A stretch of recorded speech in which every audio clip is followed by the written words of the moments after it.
Ladies and gentlemen, please welcome the 70th U.S. Secretary of State, Mike Pompeo. Well, thank you all. Thank you for joining me here this morning. Dr. Lai, thank you for that tremendous introduction. It is great to be with you all. And I want to thank, first, President Tsai Ing-wen for her government's gracious hospitality during my time here, and also acknowledge her steadfast leadership. She continues to be the leader that is crucial at this important moment in history. I want to thank, too, the incredible welcome I've received from the Taiwanese people who have created this amazing miracle of an island, this democracy. And I want to thank another group. I want to thank the handful of protesters at my hotel yesterday, too. More seriously, they remind us that democracies are rambunctious, that ideas can be exchanged, and it reminded me of home. So it was great to see. You know, I've spoken about Taiwan a great deal in the past, especially during the 1,000 days that I had as America's 70th Secretary of State. And yet this is the first time I've had the privilege of visiting your great and free nation. I am thrilled to be here and to experience your distinct, unmistakably free culture and society. Now, I know some of you have been asked, I look a little bit thinner than when you've seen me on TV. Don't think for a second that's going to stop me from enjoying all the great Taiwanese food. I've been recommended the noodle soup and the pineapple cakes. Last year, your ambassador in the US dropped off some dried pineapple from Taiwan. It was a big hit at the Pompeo house. And everyone's asking me how did I lose the weight. I can't tell you all the secrets, but know that I enjoyed Taiwanese fruit and Australian wine along the way.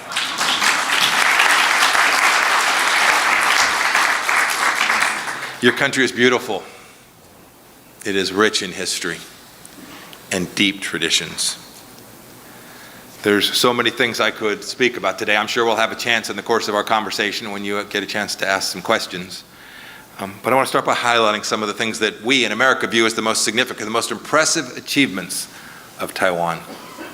First, I've mentioned your devotion to liberty here, combined with the unmatched work ethic of the Taiwanese people, has produced national accomplishments which are remarkable for a nation of 23 million. Your free economy is among the most prosperous in the world. Indeed, you grew even in the face of this virus. You're one of the few countries that experienced that continued economic growth during these last 5 years. In fact, last year you experienced the strongest economic growth in a decade. You should be incredibly proud of that. It did not happen by accident. It happened because of the hard work of the people here. You know, even more impressive has been the character of innovation in your economy, spurred on by your free market system. The companies here in Taiwan are the envy of the world. I don't think I'm exaggerating to say that practically every electronic device in the room today, many of you have it in your pocket on silent, I hope, was made by Taiwan's semiconductor manufacturing company.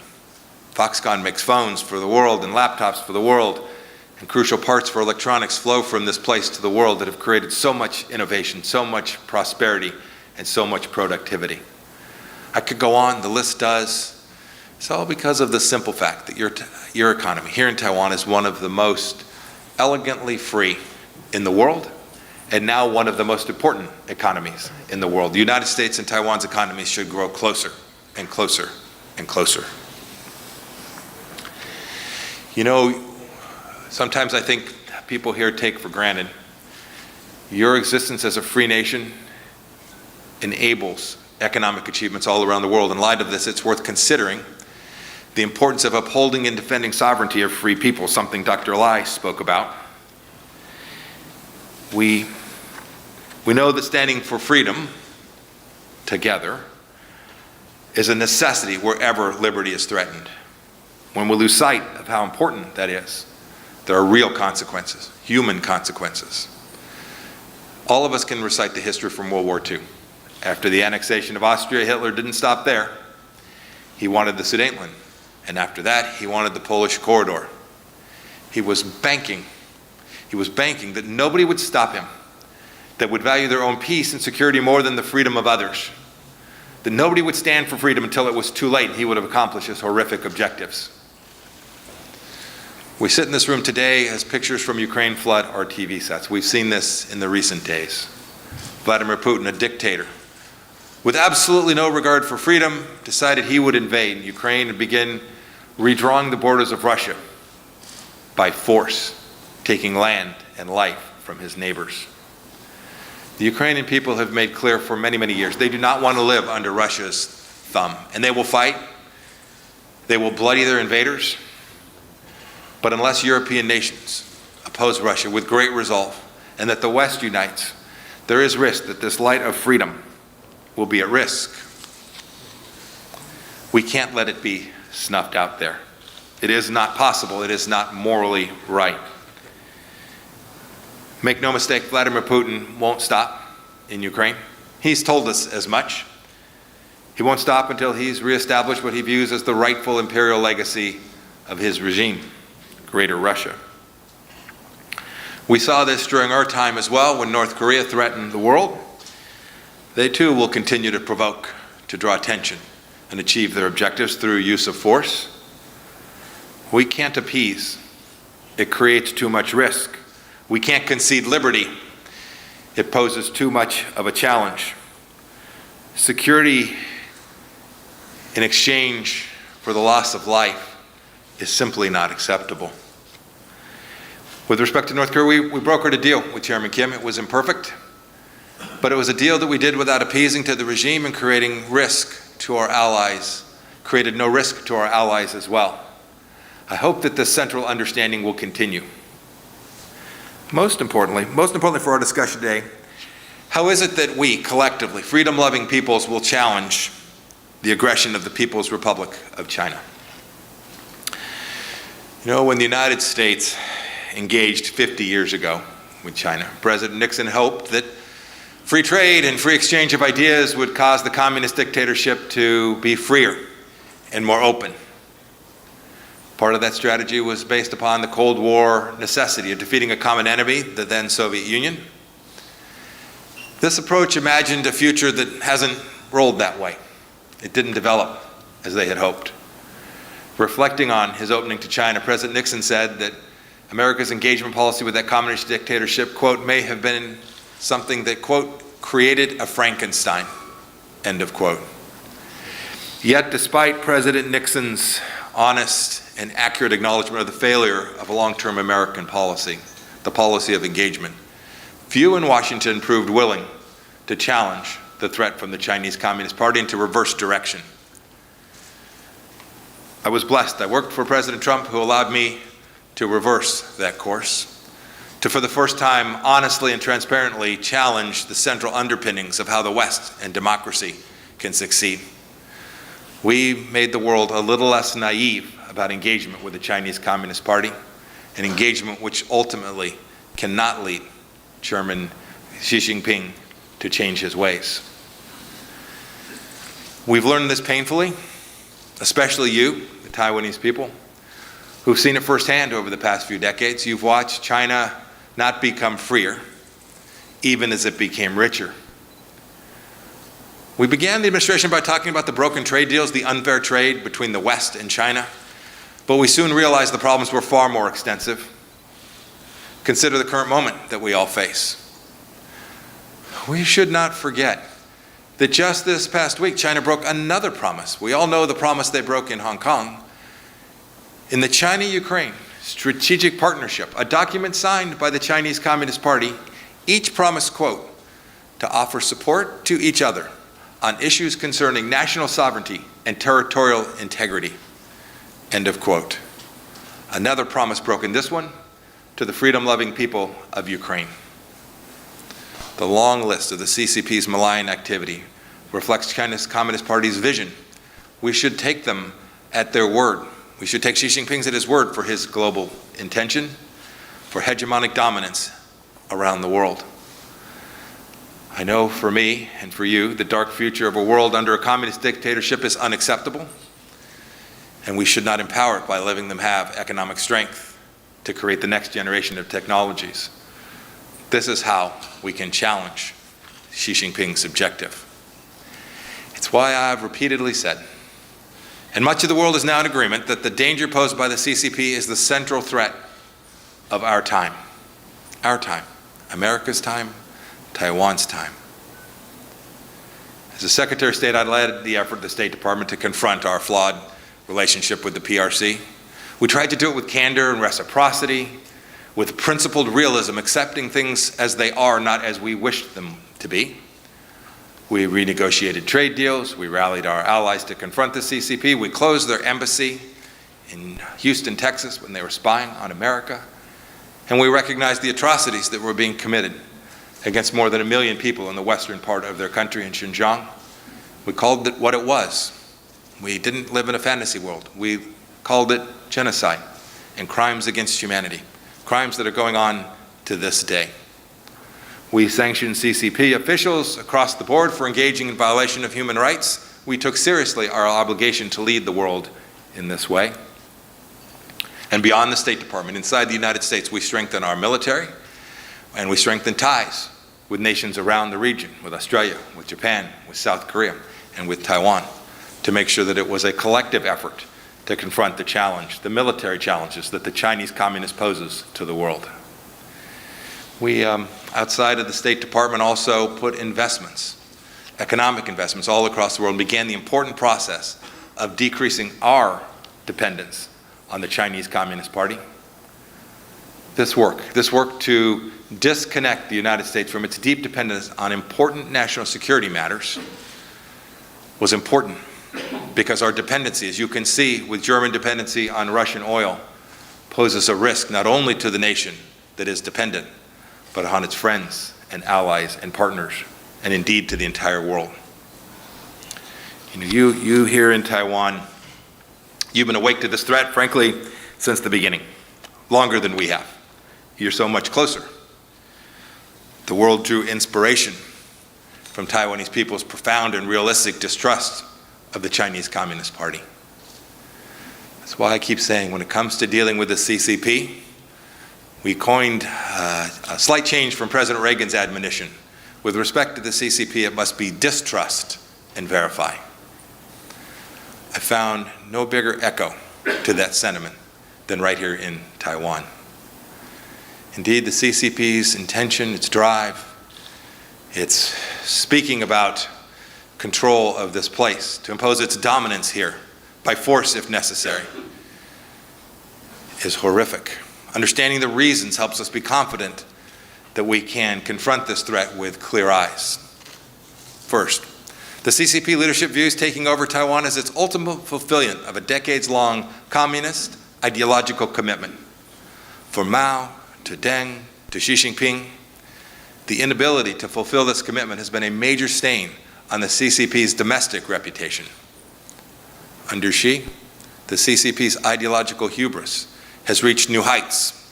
Thus, taking over Taiwan, a necessary mission, is not only to boost Xi's egomaniac claim of greatness, but indeed to solidify it. It is clear to me, and I think clear to many of us now, that the PRC believes that it is stronger than the West, that America is in decline. We saw this when Yang Jiechi gave an arrogant tirade against the United States in Anchorage during their very first meeting with the Biden administration. This arrogance, this belief that the West is weak, makes Xi dangerous. The very belief that the PRC could prevail in a confrontation, diplomatic, economic, military confrontation, puts our allies and friends at risk and makes the conflict that much greater. And because America is the most decisive backer of Taiwan's freedom, taking over Taiwan would change the global balance of power in the most fundamental ways, decidedly in the CCP's favor. Second, China's saber rattling against Taiwan comes from fear and paranoia. As I said, Taiwan is a living example of the success of freedom and democracy of the Chinese people. So long as this example exists, it severely undermines the credibility and authority of the CCP, especially with the Chinese people who are under their thumb. One of the singular, most momentous events in my tenure as Secretary of State was to witness the painful death of Hong Kong's freedom and autonomy. Their brutally successful takeover of Hong Kong last year boosted Xi's hubris It made him feel more powerful. I am convinced he won't be satisfied stopping at Hong Kong. He talks about Taiwan as an integral part of the one country, two systems scheme championed by his nation.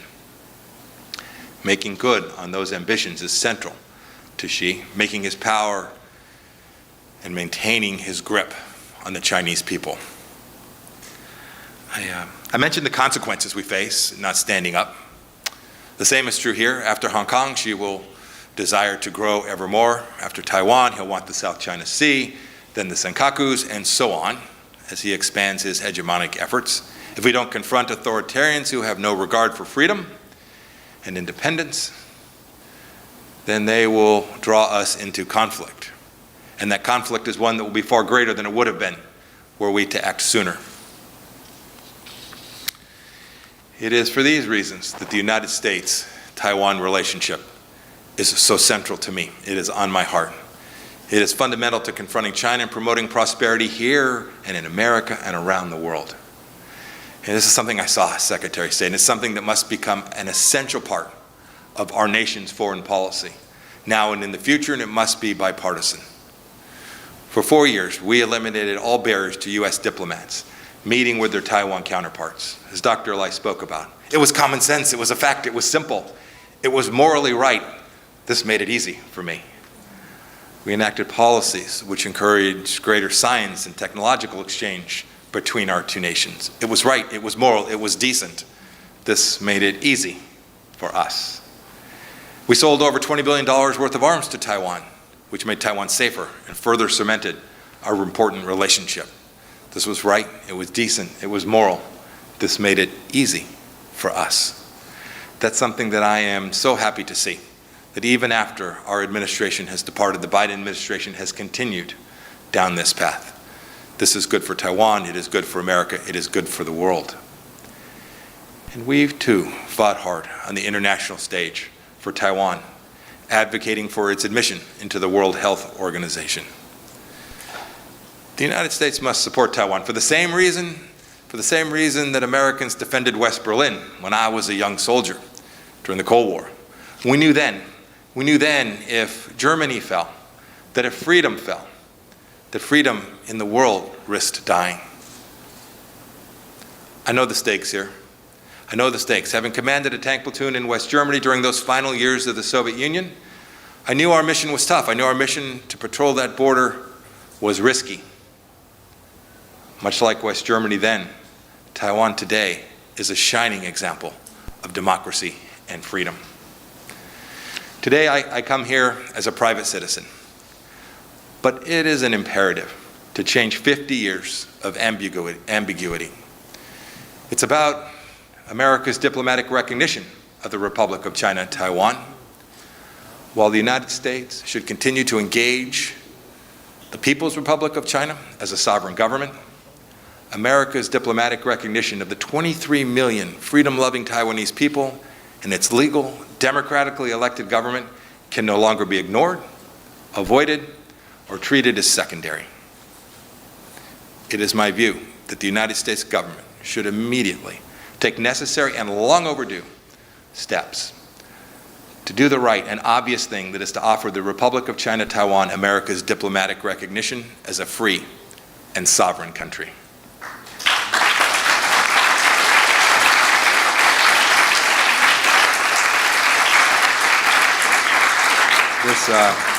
This isn't about Taiwan's future independence, for goodness sake. It's about recognition of an unmistakable, already existing reality.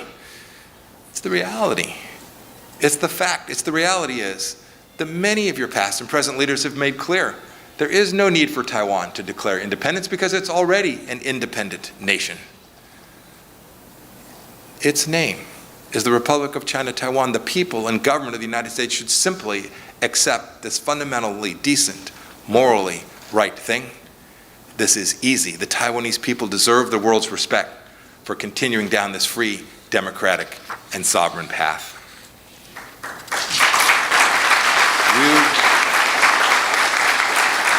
You are the most vibrant democracy in all of Asia and are at the forefront of today's fight between freedom and tyranny.